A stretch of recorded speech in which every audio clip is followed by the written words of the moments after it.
স্বাগত টিভি সংবাদে আপনাদের সাথে আছি আমি শাহজাহান উর্মি। এবার জানাবো খবরের বিস্তারিত। আগামীকাল ঐক্যমত্য কমিশনের কাছে সংস্কার প্রস্তাব জমা দেবে বিএনপি। সকালে গুলশানে বিএনপি চেয়ারপারসনের কার্যালয়ে সংবাদ সম্মেলনে দলটির মহাসচিব মির্জা ফখরুল ইসলাম আলমগীর বলেন, ফ্যাসিবাদ বিরোধী ঐক্য নষ্ট হয় এমন কিছু করা যাবে না। জনপ্রত্যাশা অনুযায়ী সংস্কার বাস্তবায়ন করতে একটি নির্বাচিত সংসদ দরকার। কোনো মহল যেন রাজনৈতিক উদ্দেশ্য হাসিল করতে না পারে, এজন্য অন্তর্বর্তী সরকারকে সচেতন থাকার আহ্বান জানান মির্জা ফখরুল।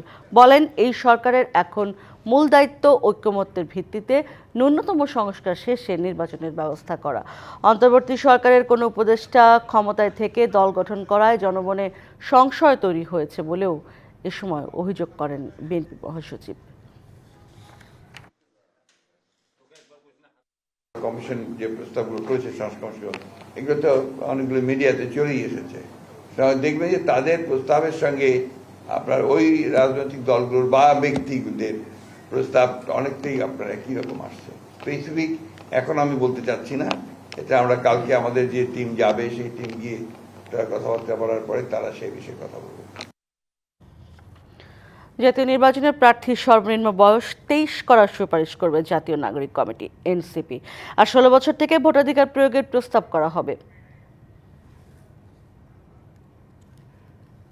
শনিবার সকালে বাংলা মোটরে এনসিপির অস্থায়ী কার্যালয়ের সংবাদ সম্মেলনে একথা জানান দলটির যুগ্ম আহ্বায়ক সারোয়ার তুষার। বলেন, আগামীকাল দুপুরে জাতীয় ঐক্যমত্য কমিশনের প্রস্তাবনা জমা দেবে এনসিপি। 1972-এর সংবিধান গ্রহণযোগ্য নয় বলেও জানানো হয় সংবাদ সম্মেলনে। গণমাধ্যম সংস্কার কমিশনের প্রতিবেদন জমা দিতে প্রধান উপদেষ্টার বাসভবন যমুনায় গিয়েছেন গণমাধ্যম সংস্কার কমিশনের প্রধান কামাল আহমেদ সহ অন্যান্যরা।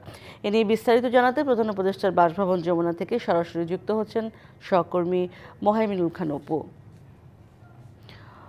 অপু, ইতিমধ্যে কি গণমাধ্যম সংস্কার কমিশন তাদের প্রতিবেদন জমা দিয়েছেন এবং কতক্ষণ নাগাদ আসলে তারা গণমাধ্যমের সঙ্গে কথা বলবেন, জানাবেন বিস্তারিত?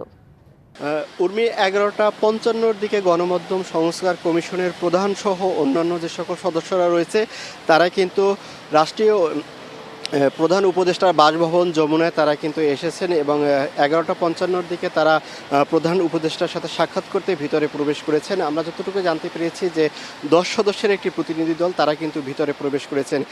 এখানে কিন্তু গণমাধ্যম সংস্কার কমিশনের প্রধান কামাল আহমেদ সহ ঢাকা বিশ্ববিদ্যালয়ের একজন শিক্ষিকা, নোয়াব সম্পাদক পরিষদের সদস্য এবং বগুড়া একজন জেলা প্রতিনিধি, যমুনা টেলিভিশনের একজন প্রতিনিধি রয়েছে। মোট প্রায় 10 সদস্যের প্রতিনিধি দলটি কিন্তু ভিতরে প্রবেশ করেছে। তারা দুপুর 1টা নাগাদ তারা বাহিরে আসতে পারেন, তখন তারা গণমাধ্যমের সাথে তারা কথা বলবেন। তবে কয়টি বিষয়ে প্রস্তাবনা তারা দিয়ে থাকতে পারেন এই বিষয়টি কিন্তু আমরা এখন পর্যন্ত নিশ্চিত হতে পারিনি। তারা বের হয়ে আসলে কিন্তু আমরা এখানে তারা যখন কথা বলবেন তখন কিন্তু আমরা জানতে পারবো। এর আগে গণমাধ্যম যে সকল যারা ছিলেন তারা কিন্তু 11টা থেকেই এই প্রধান উপদেষ্টার বাসভবনের সামনে কিন্তু তারা অবস্থান করেছিলেন এবং 11:55-র দিকে কিন্তু তারা এখানে এসেন এবং তারা ভিতরে প্রবেশ করে তখন কিন্তু বেলা 12টা বাজে। তো উর্মি, তারা 1টার দিকে বের হয়ে এসে যখন আমাদের সাথে কথা বলবেন তখন কিন্তু আমরা বিস্তারিতভাবে জানতে পারবো কতগুলো প্রস্তাবনা রয়েছে, এখানে কি কি বিষয় নিয়ে আলোচনা হয়েছে।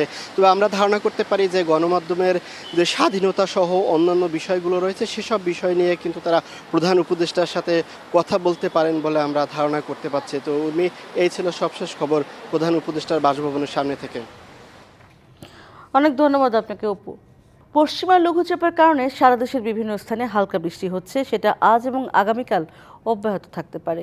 আগামী পরশু অর্থাৎ সোমবার থেকে তাপমাত্রা কিছুটা বাড়বে, তবে কালবৈশাখী ঝড়ের কোনো সম্ভাবনা নেই বলে জানিয়েছে আবহাওয়া অফিস। ঢাকা, রংপুর, রাজশাহী, সিলেট, খুলনা, বরিশাল ও ময়মনসিংহ বিভাগের বিভিন্ন জেলার উপর দিয়ে অস্থায়ী দমকা ঝোড়ো হাওয়া, বজ্রপাত সহ বৃষ্টির পূর্বাভাস দিয়েছে আবহাওয়া অফিস। কোথাও কোথাও শিলাবৃষ্টিও হতে পারে। আজ সারাদিনই দেশের বেশিরভাগ জেলার আকাশ মেঘাচ্ছন্ন থাকবে। দেশের মধ্যাঞ্চলের জেলাগুলোয় গুড়ি গুড়ি হতে পারে বৃষ্টি। রবিবার থেকে বিভিন্ন অঞ্চলে ঝড় বৃষ্টি হতে পারে। বিশ্ব পানি দিবস আজ। প্রতি বছরের মতো এবারও দেশের নানা কর্মসূচিতে দিবসটি পালিত হবে। এ উপলক্ষে সরকারি ও বেসরকারি উদ্যোগে নেওয়া হয়েছে নানা কর্মসূচি। বৈশ্বিক স্থিতাবস্থা, শান্তি ও সমৃদ্ধি নিশ্চিত করবে পানির অপরিহার্য ভূমিকার বর্তমান প্রেক্ষাপটে বিশ্ব পানি দিবসের আয়োজন। নদীমাতৃক বাংলাদেশের মানুষের দৈনন্দিন জীবনের নানামুখী চাহিদা পূরণ সহ কৃষিকাজ, পরিবহন, মৎস্য উৎপাদন এবং নগরায়ন ও শিল্পায়নের জন্য পানির বিকল্প নেই। জাতিসংঘের পরিবেশ উন্নয়ন বিষয়ক সম্মেলন UNCED এর 1992 মিটিংয়ে বিশ্ব পরিবেশে পানির গুরুত্ব বিবেচনায় 1993 সাল থেকে সর্বপ্রথম বিশ্ব পানি দিবস পালন করা হয়ে আসছে। সিলেটের ঈদবাজার জমে উঠেছে পুরোপুরি। দম ফেলার ফুরসত নেই বিক্রেতাদের। নানা বয়সী ক্রেতার আনাগোনায় মুখরিত বাজার ও শপিং মল। যদিও পণ্যের বাড়তি দাম নিয়ে ক্রেতাদের মাঝে কিছুটা হতাশা থাকলেও চার রাত পর্যন্ত জমজমাট ব্যবসার প্রত্যাশা ব্যবসায়ীদের। প্রশাসন বলছে ঈদ আনন্দ নির্বিঘ্ন করতে যথেষ্ট প্রস্তুতি নেওয়া হয়েছে। সিলেটের অভিজাত শপিং মল কিংবা সাদামাটার দোকানপাট, কোথাও ব্যস্ততার কমতি নেই।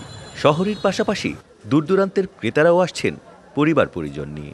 ঈদ উপলক্ষে শপিং মলগুলোতে দেখা যাচ্ছে বাহারি সাজসজ্জাও। নারী পুরুষ কিংবা শিশু, পোশাক, প্রসাধনী ও ফুটওয়্যারের দোকানে হুমড়ি খেয়ে পড়ছেন ক্রেতারা।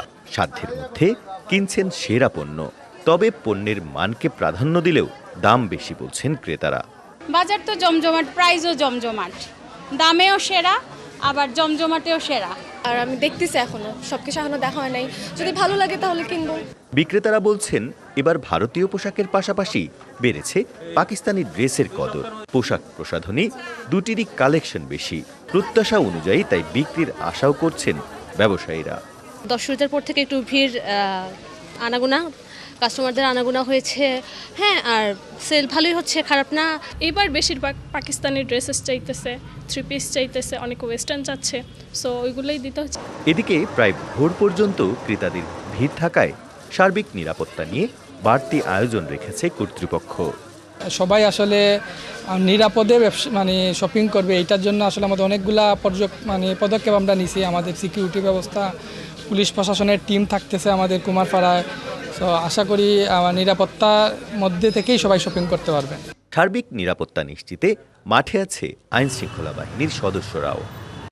ঈদ শপিংকে কেন্দ্র করে সিলেটের মার্কেট কিংবা শপিং মলগুলো যেন এক পারিবারিক মিলন মেলায় পরিণত হয়। সবাই এই মার্কেট থেকে ও মার্কেটে ঘুরে বেড়ান। ছোট্ট শিশু থেকে শুরু করে বৃদ্ধরাও এই কেনাকাটার আনন্দ উপভোগ করেন ভিন্ন আঙ্গিকে। সকলের প্রত্যাশা শেষ পর্যন্ত যেন তাদের এই কেনাকাটার আনন্দ নিরাপদ হয়। প্রত্যুষ তালুকদার, ডিবিসি নিউজ, সিলেট। ছোলা বুট, পেঁয়াজু, বেগুনি, চপের সাথে ভারী খাবার নিয়ে চলছে বরিশালের ইফতার বাজার। বাসাবাড়ির ইফতারের পাশাপাশি স্বাদে ভিন্নতা আনতে বাইরের ইফতার কিনছেন নগরবাসী। এক্ষেত্রে মান, স্বাদ এবং ক্রয় ক্ষমতার দিকে লক্ষ্য রেখে বাহারি ইফতারের আয়োজন করছে হোটেল রেস্টুরেন্টগুলো। রোজার শুরু থেকেই নানা ইফতার সামগ্রীর পসরা সাজিয়ে বসছে বরিশালের হোটেলগুলো। সাধারণ ইফতারির পাশাপাশি ক্রেতাদের আকৃষ্ট করছে বিফ জালি কাবাব, গরুর কালাভুনা, roast, chicken fry, biryani, haleem, খাসির লেগ, জামাই জিলাপি এবং বিভিন্ন ধরনের পিঠা।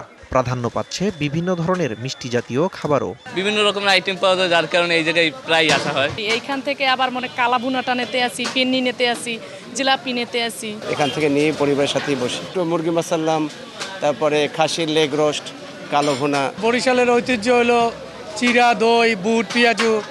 এর সাথে ব্যতিক্রম যে ইফতারিগুলো, সেই ইফতারিগুলো এই নাজেম থেকে আমরা নেই। ক্রেতা কম থাকলে ইফতারে ভিন্নতা আনা কঠিন, তাই এবছর ইফতারের আইটেম কমে এসেছে জানায় বিক্রেতারা। গেল বছর হচ্ছে আমরা প্রায় 5-6টা আইটেম এবার করিনি, কমিয়েছি, কারণ আমাদের সেই পরিমাণ ক্রেতা এবার নেই এবং দ্রব্যমূল্যের দামও অনেক বেশি। 18-19টা আইটেমের খাবার হয়।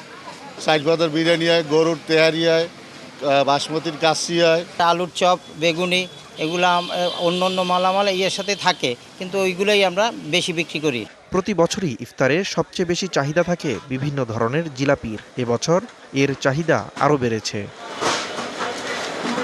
DBC news desk. ডিবিসি সংবাদ এই ছিল এখনকার মতো। ডিবিসি নিউজের সংবাদগুলো পড়তে ভিজিট করুন dbcnews.tv আর ভিজিট করুন ডিবিসির ফেসবুক পেজ এবং ইউটিউব চ্যানেল। সঙ্গে থাকুন।